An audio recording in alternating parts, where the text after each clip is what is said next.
This is Passover week Tuesday. Jesus and the disciples are on their way back into Jerusalem.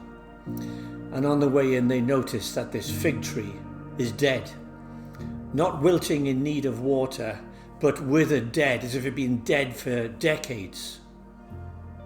So much for having the appearance of fruitfulness in the eyes of Jesus. I think it's reasonable to say that once Jesus entered the city, it is clear that the mood of the religious leaders has become even more sinister.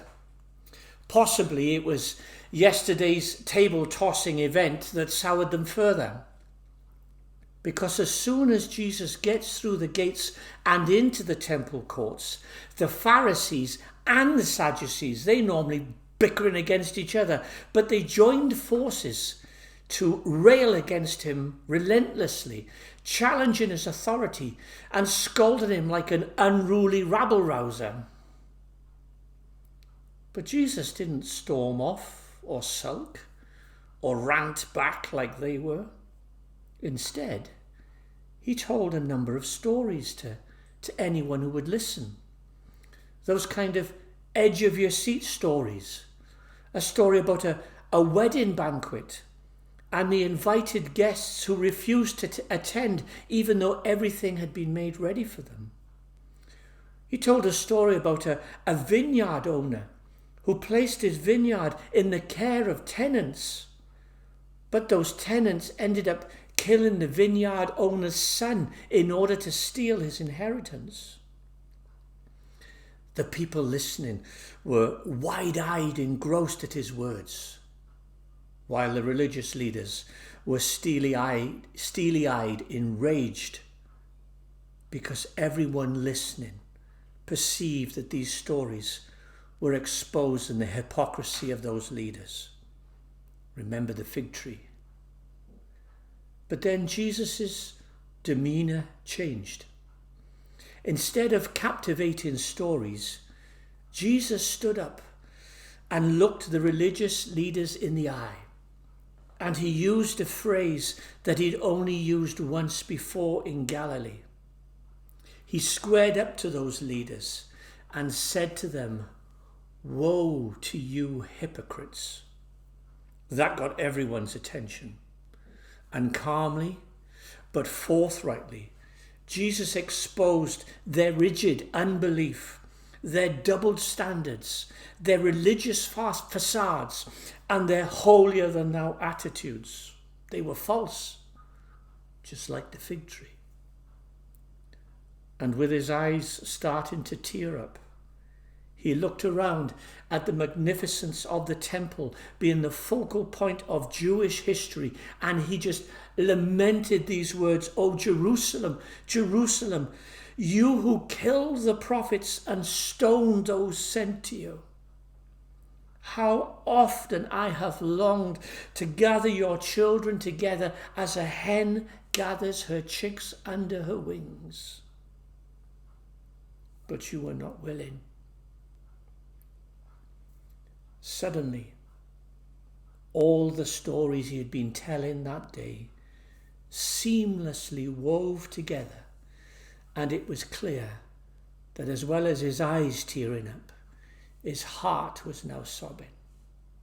Again, just like yesterday, I can imagine there would have been this otherworldly hush. The religious stormed off, and Jesus, seemingly wearied by their antagonism, well, he sat down near the offering box. Nobody said anything. Jesus was silent. But he wasn't despondent.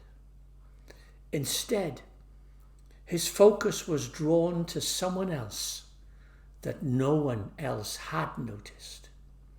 Despite the repercussions of relentless confrontations and the clamour for his attention and the sheer volume of people and sheep jostling back and forth in the temple courts, Jesus' gaze fastened upon a little old lady who silently approached the offering box and almost ashamedly put 2 one-pence pieces in the box before slipping away unnoticed into the crowds.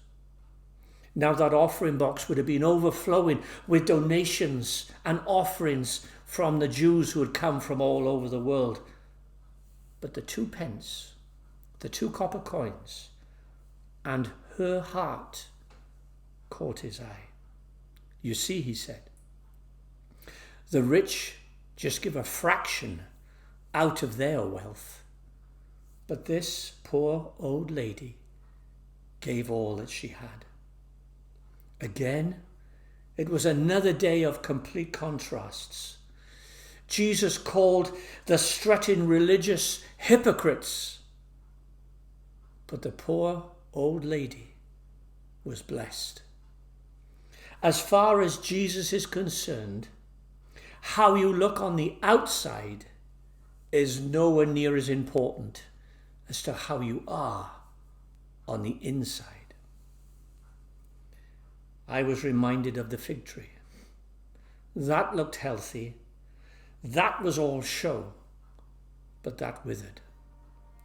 And those outwardly pious religious leaders looked very impressive in their priestly garb, but their show withered in the presence of Jesus. It took the faith-filled, obedient heart of that poor old lady to captivate Jesus' heart. That, my friends, is food for thought. That is what Jesus is looking for. What is going on in your heart?